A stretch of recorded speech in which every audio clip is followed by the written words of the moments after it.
Bonjour mesdames et messieurs et bienvenue à Perspective, je suis votre animateur Francis Denis. Cette fin de semaine au Vatican, le pape François présidait à la récitation de l'Angélus Place Saint-Pierre. Dans son allocution précédant la traditionnelle prière mariale, le Saint-Père a offert un commentaire à l'Évangile de ce dimanche en soulignant l'invitation faite par le Christ à tous ceux qui se sentent fatigués et opprimés à sortir des sables mouvants, à réagir et à ne pas rester dans le désarroi. Jésus, a affirmé le pape, ne fait pas disparaître les problèmes et nous soulagera plutôt de nos angoisses. Il ne nous ôtera pas notre croix, il la portera avec nous. Nous vous en avons déjà parlé, Monseigneur Christian Lépine est actuellement en Terre Sainte, où il accompagne un groupe de jeunes de l'archidiocèse de Montréal. Depuis Bethléem, il nous offre aujourd'hui une réflexion sur la naissance de Jésus. Écoutez. Nous sommes à Bethléem, un groupe de pèlerins qui est en Terre Sainte. Et lorsqu'on est à Bethléem, bien sûr, on pense spontanément à la naissance de Jésus. Et on est ici dans le champ des bergers où les anges ont annoncé aux bergers la naissance de Jésus. Et dans quels termes ont-ils parlé de la naissance de Jésus? Quels signes ont-ils annoncé? Il sera emmailloté. Vous trouverez un nouveau-né emmailloté et couché dans une mangeoire. Alors, c'est plutôt humble comme condition. Alors donc, Dieu qui entre dans le monde, le Fils de Dieu fait homme, qui entre dans le temps, et dans des conditions très humbles, non pas sur un trône, non pas dans un château, mais dans des conditions très humbles, parce qu'il veut se faire proche de toute personne humaine, de toute l'histoire de l'humanité. Il veut se faire proche de notre condition humaine, quel que soit notre statut, quelle que soit notre condition de vie. Il se rapproche de chacun et chacune d'entre nous, et parce que Dieu est venu dans le monde pour se faire proche de chacun et chacune d'entre nous. Il est tellement proche de chacun et chacune d'entre nous qu'il est plus proche de nous-mêmes que l'on est de soi-même. Alors donc Jésus, là où Jésus est né, c'est pour venir pour toute l'humanité.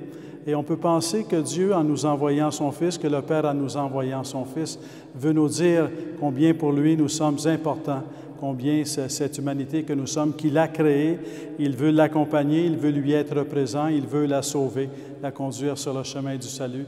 Donc Jésus, c'est en même temps une déclaration d'amour du Père qui nous dit par le don de son Fils, « Je vous aime, je vous donne mon Fils pour qu'il soit avec vous. » Et cette fête de la naissance de Jésus, c'est la fête de Dieu avec nous. Et que c'est Dieu avec nous qui va révéler qu'il est aussi Dieu pour nous, avec le mystère de la croix qui se profile à l'horizon. Mais déjà, à Bethléem, c'est la naissance de Jésus, c'est la joie de la naissance de Jésus. Une présence de drame, il y a des enfants qui vont être tués parce qu'ils vont être vus comme une menace par Hérode. Et en même temps, il y a la question de Joseph et de Marie qui demeurent dans des conditions très sommaires et qui vont devoir continuer en Égypte leur périple. Donc, c'est toujours la douceur de Dieu, la présence de Dieu, l'amour de Dieu, mais en même temps dans une fragilité humaine, dans une fragilité d'existence. Et quelque part, ça vient nous rejoindre dans nos vies mêmes aujourd'hui. Nous avons de belles choses dans nos vies, nous avons des joies dans nos vies, mais nous avons aussi des peines. Et Jésus sait se faire proche de nos joies et de nos peines. Jésus sait être présent dans nos vies et nous communiquer cette tendresse de Dieu, cette bonté de Dieu, ce désir de Dieu de nous déclarer qu'il est bon que nous existions. À chacun et chacune d'entre nous, Dieu dit, « Il est bon que tu existes. » Et Jésus vient nous annoncer cette parole, vient nous transmettre cette parole. Donc, c'est un temps d'espérance. Et une des paroles des anges a été aussi d'annoncer la paix, de parler de la paix et d'inviter à la paix.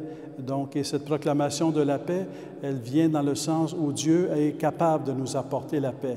Nous, par nous-mêmes, c'est plus la division qu'on est capable de faire. Mais Dieu est capable de nous apporter la paix. La question, c'est est-ce qu'on veut ouvrir notre cœur à Dieu et à sa paix, et pour que cette paix agisse en nous, mais aussi à travers nous. Donc, nous continuons notre pèlerinage avec cette étape de Bethléem afin que la paix nous habite davantage et qu'elle rayonne davantage autour de nous dans un esprit à la fois personnel, parce que chaque personne est aimée de Dieu, mais aussi communautaire, parce que c'est en nous aimant les uns les autres que nous pouvons témoigner de cette paix qui vient de Dieu. Voilà, c'est tout pour aujourd'hui. Bonne fin de soirée à tous. À la prochaine.